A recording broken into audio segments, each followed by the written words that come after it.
All right, guys, I'm going to show you how to do a measuring on Google Maps. It's relatively easy. Um, so what we're going to do is we're going to do the house that I'm going to measure up the house that we're doing this afternoon for our hands-on portion. So it's this house here. Just going to drag this little guy down, make sure that's the house I'm looking at. I know that it's 10577. I can see it's 10577. And when you look at the house on Google Maps, you can see what you're dealing with. Now, I know that these are built-in gutters, so I can't use a multi-clip. I can't use a tough clip. I'm going to have to use the magnet clips on this Ferris cap flashing, or I'm going to have to staple it to the bottom. Now, if you staple it to the bottom, then you got to take it down, which means you got to pull those staples out. You have to set expectations with your client that the staple may damage the bottom of the fascia paint. You're going to see holes, etc., etc. So I've actually already spoken to Chris here. He's the owner of this house. He lost his son in a car crash.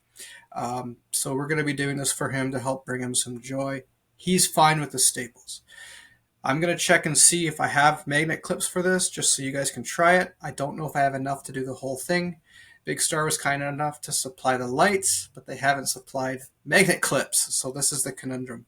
Anyways, let's move on to the measuring portion here. So you want to zoom out. And if we look at this house, it's like, how do we measure this? How do we measure this portion right here? Because I can see that it's 15 feet, but it's not actually 15 feet because it's got this 45-degree angle. Well, we got to multiply that by 1.41.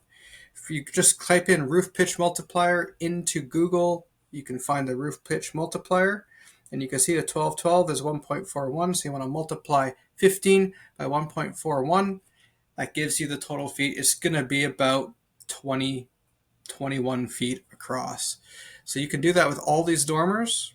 So if we do that with all these dormers, I've actually already measured this house up, so I know. So if I come across here, I know that I've got 44 feet times 1.41. So if I add that together, I'm looking at about 70 feet. Then you want to measure this section here. Boom, you look down here, you got 15 feet. That's actually a flat section. So we know that's about 15 feet. If we measure from here, clear the measurement. This is how you do it, guys. It's super simple. It's not 100% accurate, but it gives you a good idea. So we're looking at another 60 feet, 130. Make sure you didn't miss anything when you come in, so you can see this little bit here, a little jog here, little jog here. So what you want to do, guys, is add about 10 to 15%. You just want to kind of figure that out for yourself. Look over here, and you can see, so in there, here, and then you can see we're going to need how many zip plugs you're going to need. So we're going to need the powers here. I know that, so I'm going to come up here, one power cord up to here. This is one line. Then we're going to need a power cord up to here. This is a line. We know that this dormer isn't attached. That's a power cord. So we've got one power cord, two power cords, three power cords, four power cords. So we're going to need four power cords plus 1, 2, 3, 4, 5, and then a tiny little whip here, power cord. So we're looking, you know what? I don't think Big Star gave us enough zip plugs. We'll bring our own as well. So that's how you do it, guys. You measure up. You can use the top view, add the pitch of the roof, and you can see over here if the pitch is really big, like 1812, one of those steep A-frames, you're adding almost 2, right? So you're doubling it. Because if you go across 5 feet this way and it's like 10 feet up, right? So you just got to make sure you're measuring the right thing. I hope this is valuable to you guys. All right, let's get back.